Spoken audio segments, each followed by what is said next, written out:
Hi, there's a common problem with all of these LED light sets that you can get off of AliExpress, Wish, even Amazon. I'm going to go ahead and tell you what that problem is. When you plug them in, it always comes up at a random setting where perhaps you just want it to be constantly on.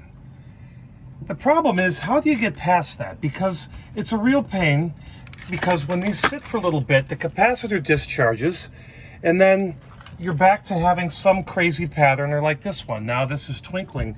And you don't want to have to walk around your house or to wherever these are to change the setting and press this. So there's a fix that we found on the internet, and I'm going to walk you through it right now. First thing is you're going to disassemble this. You're going to take this apart. It's pretty straightforward. What you're going to need is some hot glue as well as a soldering iron to fix this. So this one pretty much disintegrated. I probably could have been a little bit more gentle with it, but aside from that, it opened right up.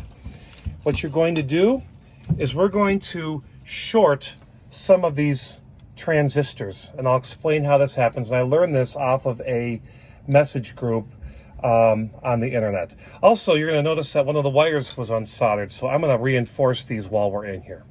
All right, when you open these up, depending on the number of segments, you're going to have either 1, 2, 3, 4, or 5, maybe even more of these transistors, which are right near the wires that are output.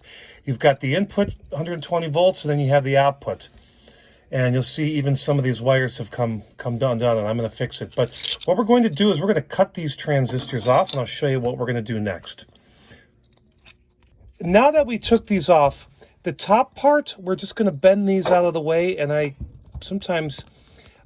wish I could have cut these maybe a little bit better, but you're going to bend the top parts away, but where the flat edge was, because these were flat facing forward, we are just going to bend these pins so that they're nearly touching, or as best as possible, because we're going to solder bridges on them. We're going to solder bridges, so I'm going to do that right now. Okay, we're going to solder a bridge between these two. All you need to do is get these to be bridged. Should be bridged. Let's do these two, and depending on how much you took off, or how close you cut, it may be a little more difficult, but I have enough space here to be able to do a bridge on all of these. That should be good enough. This soldering iron tip is pretty crappy, but the main thing is those are bridged. I'm now going to reinforce the wires on the other side, because I just noticed that a whole bunch of these have come off. A couple of which were off before I even opened this up. So it goes to show you how thin and how cheap these are made.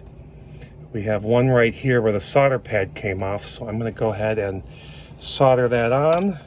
Okay, I redid the solder on the wires that were loose. The rest of these look to be okay. This is probably 22 gauge or 24 gauge wire. It's kind of crazy how thin this is, but I had to resolder this. The whole pad ripped off, and then I had to put this here. This is the ground. And then to recap what we did earlier, we just put a bridge or shorted the bottom of each of these transistors. So the third leg opposite of the flat side, you can just leave them as it is. What this will do now is it will cause all of the light circuits to just stay on regardless of whatever mode it is. And this is actually going to be working and doing its thing. We won't know though, because we're just bypassing and going through the circuit as if it's on continuously. Okay, I have this reassembled. The plastic is really cheap. This whole thing, I mean, I don't know. These are not made very well, but they get the job done. Make sure you have the wires coming out in specific places. I'm just going to put a ton of glue in here. What this will do is this will help keep these from pulling out. This is also non-conductive, but I'm going to go ahead and put this top in now, and that should be enough. I will also put a little bit of glue in here just to make sure that, you know, this sticks. But it's in. We will let this dry, but let's go ahead and plug it in one more time. And look at that. And if I hit the button, it's not doing anything. Now, right now that circuit is actually doing something. It's going through all the motions, but because we removed these transistors and we bridged them and shorted them, this will always just work at full power, at full brightness. So that's that.